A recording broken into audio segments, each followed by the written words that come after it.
Hello there, welcome to this video. Right, I've got an evil plan with this video, right? This video is going to be called 10 musicians who I want to interview, ranked. These are the ones I want on the channel. People will ring me up and they'll say, I've got contact with so-and-so, do you want to interview them? And I think, yeah, I'd quite like to talk to them. And it's a lot of organisation, especially with the older gentlemen that aren't very good on the old Zoom and emailing. You know, they got their young nieces coming round to try and do the computer side for them. It's all very difficult to organise these sort of Zoom chats that I have on here for some of the older musicians. So it's all a bit of a hassle. And I'll go and do it all. And it's wonderful to talk to these people. But then when you put them out there, nobody watches them. It's the kiss of death. And so I have a tendency to think, do I want to go through all of that and organise all that? Or should I just come down here and do a list of any old rubbish that will get like 100,000 views? Now, I am up for interviewing anybody involved in the music. And if there's a sort of lesser known musician, but there's an angle I want to explore, then I want to talk to them as well. But I thought the reason why people come on my channel for an interview is because they watch the channel. When I've got in contact with someone who watches the channel, they want to come on, okay? That's a really lovely thing. Jean-Luc Ponty, who didn't want to come on, and then he watched the channel and he came on. That's great. He said, I think I might have an enjoyable conversation. Musicians, we're going to have an enjoyable conversation. And if when I do the interviews, I've got no agenda, I'll talk about whatever. So I thought what I'll do is, there could be a whole multitude of musicians out there watching the channel. So how about I put a list here of the people I want to interview, and it's like a little bit like a dating site for, you know, jazz rock legends who want to talk to jazz them, you know, basically the best jazz rock and prog YouTuber on the internet at the moment. You know, I will put it out there, and if they're watching it, happen to be watching it, they go, oh my God, I'm on the list. Well, you can get my email. It's in the contact, you know, for this channel. Just give me an email and we'll get you on straight off, and I'll be honoured to have you on any of these. Now, some of these ones, that I mean, they might watch the channel, but I doubt it. It's really, you know, when you're just putting it out there, it's never going to happen. Never going to happen. But I'm going to try. And some of these are a little bit more, could happen. And I'll let you know whether I think there's a chance with these people. So let's just start. I thought it does rank to number 1, but at number 10, I thought straight down the line, let's just establish the idea. Who would I absolutely love to interview? Who is still alive? Who would it be an absolute honour to interview? And who is someone you absolutely love the music? And who is someone that you've got something that you want to talk to them about? And I don't know if he watches this channel, but the guy at number 10 I've got, and we'll soon see now, although he probably won't. He won't see anything, because at number 10 I've got Stevie Wonder. Now, I absolutely love Stevie Wonder. I can't tell you how much I love Stevie. I love everything about Stevie Wonder. I just love Stevie. There's nothing bad about Stevie Wonder. Nothing bad. Nothing bad at all. Never done any bad music. He's never said anything bad. He's always the best person. I just love Stevie Wonder. I love him. He's so immensely talented. He's possibly the most talented pop star that's ever lived, right? And on top of all this, he's a blind man. And on top of all this, there is a conspiracy theory that he's not blind, to which he has contributed himself. The great Stevie Wonder was accosted. I'll find the video and stick it on here. He was accosted by someone, and he seems to be in on the joke. Wonder is he's in on the joke. I flew a plane once well, actually twice. What? No. Yeah. How'd you go? Actually landed the plane. No, he's kidding you. And I go, are you going to come out one day and go, surprise, I can see? And he goes, in this year, I would reveal the truth. And I thought he is either can see. Now, if he can see, this elevates him to being the greatest creative person in the history of humanity. If Stevie Wonder can see, really, and he's been putting it on all this time, if Berry Gordy, back when he was a little nipper, and signed him up and said, you know, you're really good, you can play the harmonica, play all the instruments, you could sing, you can do all this stuff, but I just need that one extra thing to just nail it. And, you know, and maybe it was a bit sunny, and he turned up with some dark sunglasses. He said, well, why didn't we just say you're blind? And Stevie Wonder said, well, I'll go on that. Every now and then, Stevie Wonder will take the glasses off, and then his eyes are all going. So I think but I bet you he's got a bit of vision. Peripheral vision. Can you see the video when he catches the mic stand that bloody Paul McCartney starts throwing about?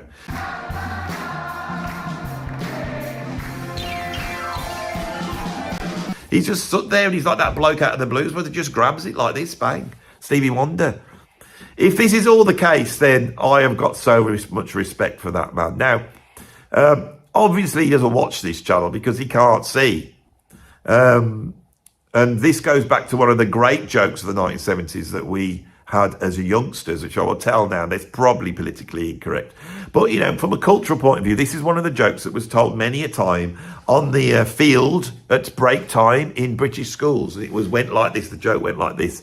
Have you seen Stevie Wonder's new wife? And then you go, no. And they go, neither is he. That was the joke. And so,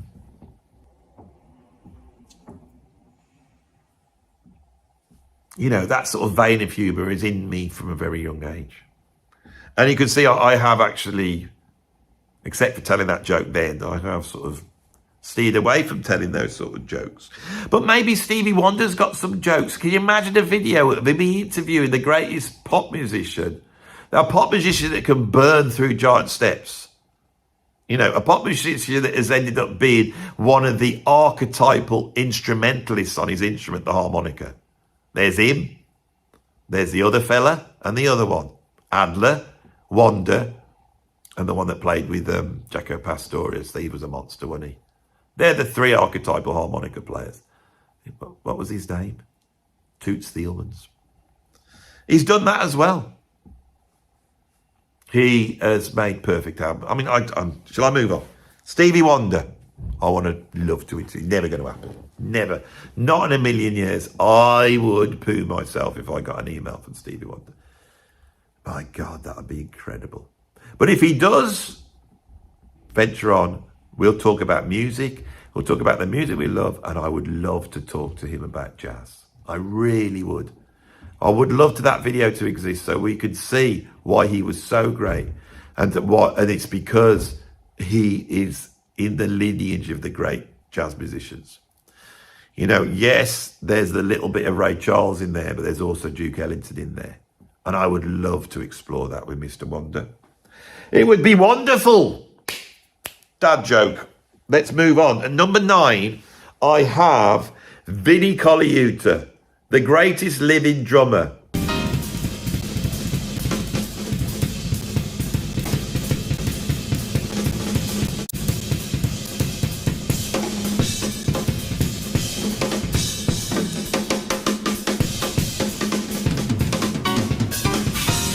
Of all time.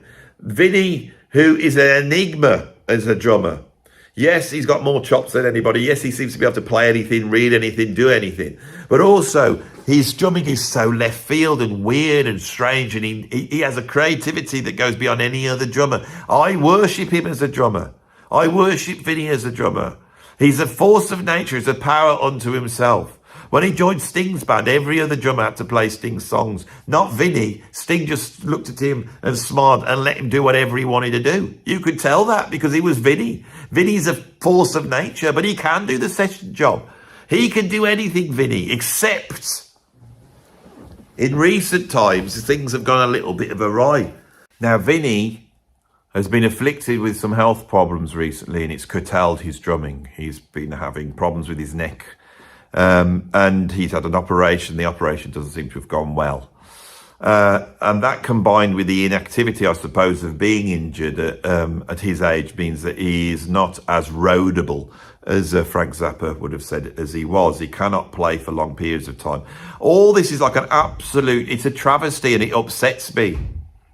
Now, Vinnie is a brilliant YouTuber. He's a brilliant podcaster. And I loved his podcast when he was doing Breakfast with Vinnie.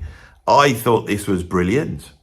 And I think, I wish he'd carried on doing that, but he's sort of stopped doing that now. And he's gone off and into the wilderness and he's grown a big beard and now he looks like an Old Testament prophet. And that always worries me when people end up looking like an Old Testament prophet. You always know things that quite aren't right. I wouldn't be here if it wasn't for Vinnie. I love the bloke. I would be honoured to talk to Mr. Colaiuta, but I want to talk to him about the pain of being a creative musician in the current climate musically. Because I feel there's a story behind Vinnie that no one else has got to, and I want to get to it. This is a man of such inordinate talents on the drums. inordinate talent, almost like on a sort of spiritual level. Incredible player. And he came up at a time, he was very lucky to emerge where he could make a really good living playing with the best musicians in the world, because there was a music industry. Then he watched that slowly collapse around him. And yes, he could move on. Yes, he could become a YouTuber. He's dipped his toe in it, but I don't think he wants to do it. And I think there is something I want to express about how the changes in the industry have affected creative musicians who were never valued in the first place. These truly talented musicians that in any other era would be courted like a Paganini or a Mozart, were never truly valued. They were seen as session players. And yet these people could conjure up records that people absolutely loved. And I want to talk to Vinnie about that. So that's why I would love to talk to him. Next to Vinnie, at number 8, I have another drummer who is an absolute hero of mine. There's a lot of drummers on here. I feel I have lived and loved the drums for 40 odd years. I've lived and loved these musicians. I have an opinion, being a bit of a contrarian thinker myself, and I want to talk to these drummers. One guy that I think has evolved as a musician in an incredible way is Mr. Terry Bozzio, one of my favourite drummers of all time. What can I say about Terry Bozzio? It actually starts with Bill Bruford. When I heard Bill Bruford for the first time as a youngster, I realised it wasn't my job just to sound like a sort of classic rock drummer. It wasn't my job just to try and sound like Ian Pace or John Bonham, whoever these rock drummers were. You could have a different sound, you could experiment, you could be creative, you could be exploratory and improvisational. And we'll be chatting about Mr. Bruford in a minute, but that took me on a journey to drummers. I love drummers who could play. I love technical drummers, but I also loved drummers who had a sense of individuality. No more. There is no more an individual drummer than Mr. Terry Bozzio.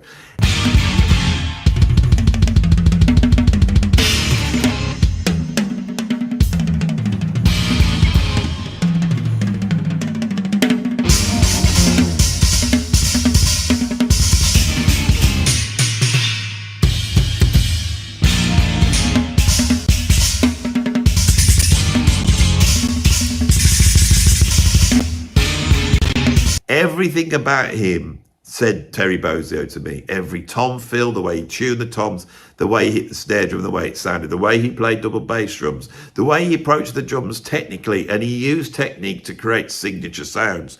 The way his cymbal sound, the use of sort of trashy cymbal sounds, the use of China cymbals, his approach to odd times, that everything about Terry Bozzio, and then the way the drum kit looked. His drum kit looked like his personality, right? I saw him with Jeff Beck back in 1990. It was one of the most incredible gigs I've ever seen. Jeff Beck is not a jazz musician. They were playing sort of jazz, but it wasn't jazz because Jeff Beck's not a jazz musician. They were in a trio that seemed to hark back to Tony Williams' lifetime, and Tony Williams was a huge influence on Terry Bozzio. But Terry was playing this huge black kit. Everything was black on that kit. And if you'd have gone up and looked at the cymbals, the cymbal washers would have been black on that kit. And he stood there with his shirts off, his nipples were pierced, he had a chain running between the two, he had chains up in his hair, this huge, his hair, and visually it was incredible. And the way he was playing the drums was so visceral. It was animalistic, but it was sophisticated at the same time. It's one of the most incredible musical experiences I've ever had from a drummer. And it was beyond jazz. He was improvising on the drums that was in a way that was beyond jazz. Those ideas that he was developing and his development of the ostinato in drumming, which I became obsessed with myself. And I ended up doing clinics where I was going around playing my version of the ostinato thing. The language of drummings which he developed, the ostinato style, which also influenced drummers like Marco Miniman and Thomas Lang. And we were all there, all in Terry's shadow. Terry was a giant figure. And he elevated the drums to, they had a point of being about absolute music. In 2005, I did a clinic with him. I met him and chatted with him. I've told this story before, but his drum kit took so long to set up that they were still setting up when I was setting up mine for the sound check.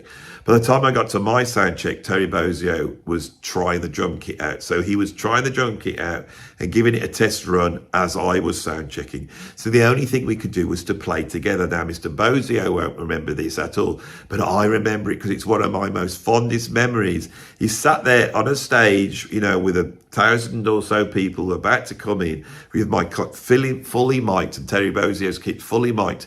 And as I held this groove down and so they could get my bass drum and snare drum, he started to play over me. And what did he play over me? He played one of the melodies from the album Bitches Brew. And when the penny dropped, I realised I was playing with a person of absolute genius. And he gave me one of the most memorable musical moments in my life when I sort of played with one of my heroes, Terry Bozzio. At number 7 and number 6, I have two of the greatest jazz musicians alive at the moment. These are the two greatest jazz musicians alive on the planet at the moment, in order as well. So at number 7, I've got Keith Jarrett. Keith Jarrett is, to me, the epitome of the musician, the artist as a musician, and the musician as an artist.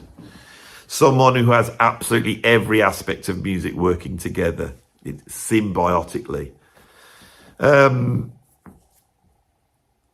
Incredible musician. Astonishing musician. I read Keith Jarrett's biography. I've read it twice, so I know quite a lot about Keith Jarrett, and I know where he comes from. He's an anomaly. He is a child that fell in love with the piano, and by falling in love with the piano, he fell in love with music, and he developed at a very young age a symbiotic relationship with music where he perceives it as the negotiation of energy levels. Energy levels, we don't even know what we're talking about when we say energy levels, but people say it all the time. Oh, I'm suffering with low energy. It's the actual energy you're talking about. It's something else. Inspiration, motivation, the sublime, the beautiful, the terrifying, anxiety, depression, all of these things, emotions, they're all powerful, and they can be aligned and they can be set at rest by a master who understands how to negotiate these energy levels. I was performing yesterday, putting some parts down for a video that you will see in a minute that I made for this video, a little bit of a musical interlude that I want to put here. And my daughter was filming me, and she said it's as though you're trying to get into a zone, and when you get into a zone, you seem to play better. And I did a bass part, and we had a technical issue, and I had to scrap it. But my daughter saved the video files. She says, no, you were in the zone when you did that. And when I got home, I put the video on, and I was in the zone. What the hell does that mean? Keith Jarrett is an example for me of a guy that really understands this inside out. So here we have this guy who is aware of these things, these esoteric aspects of music that he understands deeply. He's able to make albums that are so based upon his virtuosity, where he will just improvise beautiful music on the spot. But he's also made albums that are not about his virtuosity at all. Albums like Spirits, where it's much more about him playing flutes and creating an ambience in his living room. There's so many incredible albums there that are the opposite of virtuosity. He is aware of Gurdjieff and has actually made an album where he has played the music of Gurdjieff. And Gurdjieff is about energy levels. I see the influence there. And then he's had a stroke and he can't perform anymore, but he still plays. But he's disappeared then. He's been in retirement. He's 80 years old. And a couple of years ago, Rick Beato managed to get into his house and interview him. I found this not just exciting and interesting. I found this as a sort of breathless moment for me to watch that interview. It was absolutely incredible. Has Keith Jarrett's great wisdom enabled him to survive this late period in his life where he could no longer access the music as he did? Or can he still access the music? That's the question I want to ask Keith Jarrett. Or whether he wants to talk to me about that, I don't know. I doubt he watches my. Channel anyway. I think a lot of these really old musicians, they don't even watch YouTube, let alone my channel. And is there anyone greater than Keith Jarrett? I think he would admit that this guy is pretty great. At number 6, I have the greatest living musician on the planet at the moment, Mr. Sonny Rollins. Our last connection with the golden age of music of the 20th century. Sonny Rollins is one of the truly greatest improvisers improvisators, I like that more, of the 20th century and of music as a whole. An absolute master, a master, full of so much wisdom. Now, of course, he is in his 90s now, maybe approaching 100 now. In fact, he's born in 1930, so he's 95 years old. I know how old he is. The year he was born is in my brain. I've logged it in. Keith Jarrett was born in 1945. These are logged in because this is how important these people are to me. Sonny Rollins he is one of the greatest musicians ever lived. There's a wisdom there, and he has gone into the desert of creativity. He has gone into the wilderness and returned many a time. He can't play anymore because he's so old, but I would love to talk to him about what he thinks jazz is. I believe that jazz goes beyond race, and I believe what those musicians brought to music has got nothing to do with race. I don't believe that jazz is a black music. And reading interviews with Sonny Rollins, he has said something similar. So I would like to talk to him about that. Let's move to some people that may well get in touch now, if I can put the right things out. I really wanted to. The guy I want to talk to at the moment is Bill Bruford. He's such an influence on me. He was so inspiring on me at a young age. I would love to talk to Mr. Bill Bruford. I have sent a message through his website through info@billbruford.com, and I'm putting it out there. If anybody's got any contacts with Bill Bruford, I really feel I need to talk to him. I've done a whole video where I want the reasons I want to talk to him. But for me, he represents individuality in music. He was my door that opened to the idea of being an individual as a drummer, and I want to talk to him so bad. I'm not going to say any more than that. And another drummer from the progressive rock world I would love to interview, and I think there's a lot less of a chance of interviewing this guy, is Phil Collins. Why would I like to interview Phil Collins? The reason is because Phil Collins is first and foremost as a drummer, and he has always made this out. And I think he has a great knowledge of drumming, and he came up through the 1960s, and he was a part of a certain scene in London which was wider than just drummers. They were also actors, theatre goers and theatre impresarios. There was certain clubs, and Phil Collins seems to have come up with that at a very young age. Mitch Mitchell did as well, and Mitch Mitchell also was he was actually a child star in a British TV show. So these are interesting players, and they are influenced by jazz, and they come and they brought jazz into the rock realm. Phil Collins is one of the greatest drummers of all time. I want to have a chat with Phil Collins about drumming. Proper chat about drumming. I want to know how he thinks about it, how he approaches his technique, how he can pull the things off he did. I want to talk to him about technique and how he feels that his technique maybe was the cause of the situation he's in now physically. I would love to have a conversation with him. And number 3, these are all on the top wish list, and I'm hoping I can pull this off. Not so much Phil Collins, I doubt. If he came through, that would be incredible.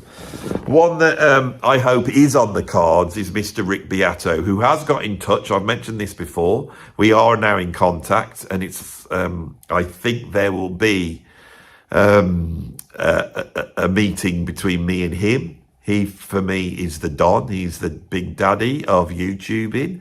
He is so influential on me. And I think part of the reason why he's so loved and respected by us is because he's the real deal. And I would love to interview Rick Beato about music. I would love to get right in the weeds and make a video which no YouTuber should ever make, which gets so deep into the music and gets beyond just the chords and the scales and gets to what he thinks music is and how it works. I want to have that conversation with him. I really do. And I think he's a wonderful musician. He's such a great player that you could see the respect that he has. I was watching a video where he was interviewing Nuno Bettencourt, and he picked up one of Rick's guitars and he played it, and he was astonished at the feel of this guitar, and he was going to wish my guitars felt like this. He said, yeah, because Rick's got it nailed. Rick's got every aspect of music nailed. That's why he's the main guy.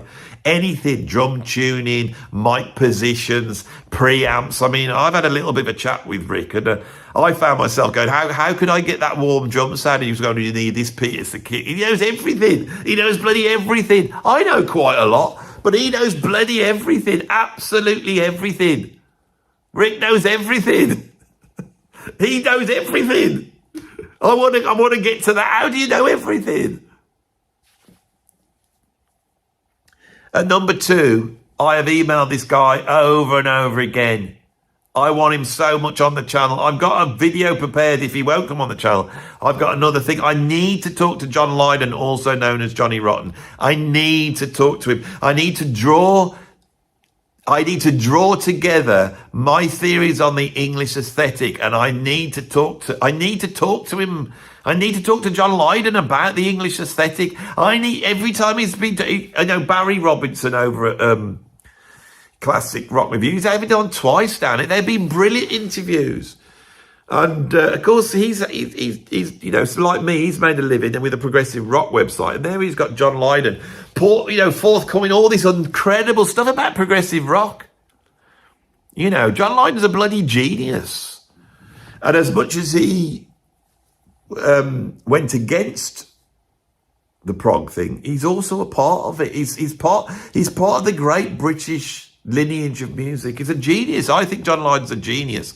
I want to talk to him so bad. And the reason is because every time he's on an interview now, he starts to talk about British films, British comedians, people like Norman Wisdoms. And these music interviewers, they don't know what to say. He wants to talk about Norman Wisdom. He wants to talk about Frankie Howerd. And I'm the man. I know that stuff inside out. Go over to my channel, Magic Box. Go and see my ranking of the Carry On films.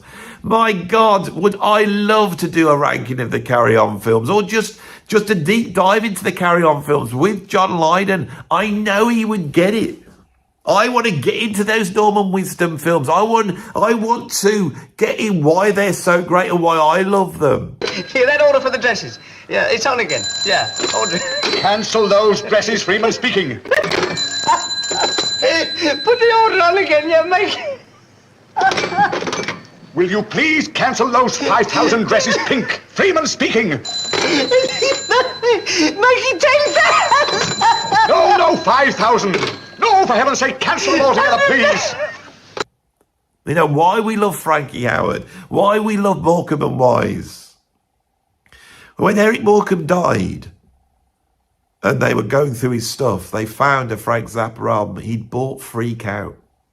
And I think if John Lydon likes Zappa, it'll be that era. And extrapolating from that, there will then be Captain Beefheart. And I want to explore Captain Beefheart and John Lydon. You know, I want to explore things like Jethro Tull and John Lydon because I see a link there.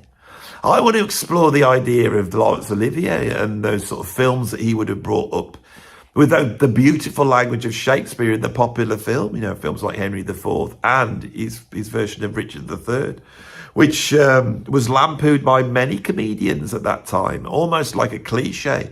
But the approach, I think there's a certain approach that Laurence Olivier took to Richard III that influenced John Lydon. Where are the interviews? I'm the only person who can do it, John. You need to talk to me.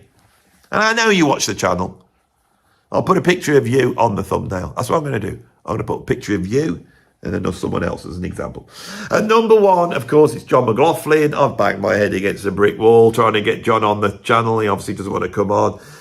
So this is a last-ditch attempt to get John McLaughlin on. I've spent the week doing my own version of one of his great tunes, which is called Follow Your Heart. I'm playing all the instruments on it. I'm going to show you that video, and I've done this as an expression of my love of John's music, my love of John. There's so much he's done for me as a person. I just wouldn't be here if it wasn't for him. And so I came in here the other day. I didn't look at any charts. I didn't learn it. I picked up the guitar and I played it because this music's deep in my system.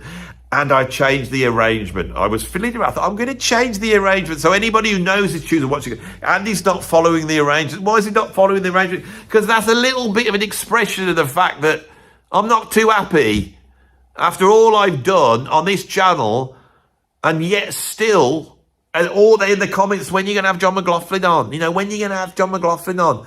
It's bloody, what, if I mean, I'm happy to not ever have him on again. I never have him on at all. If he wants to talk to Jazzy's YouTube, God knows how many bloody subscribers he's got, it won't be my number, and talk to him, that's up to him. That's up to John. I respect anything he wants to do. But please, John McLaughlin, come on the channel. I'm going to have a picture of me, and I'm going to be going like that, and there'll be a picture of John McLaughlin and a picture of John Lydon, two people you never expect to see on the same thumbnail. So I am now going to bid you adieu. I'm going to say goodbye. This is a relatively short video, if you like the sort of short videos, because I need to put these people at number one, but I need them to get there and not be, you know, lost in a video that's an hour long. So this is why this is only like 25 minutes long. And I will now finish with my version of Follow Your Heart. And take the advice of that title. It is what you should do. I have done it, and every time I have, it's worked out. Thank you, John, for that message. Thank you for the music. Thank you for me being here saying this. And come on the bloody channel.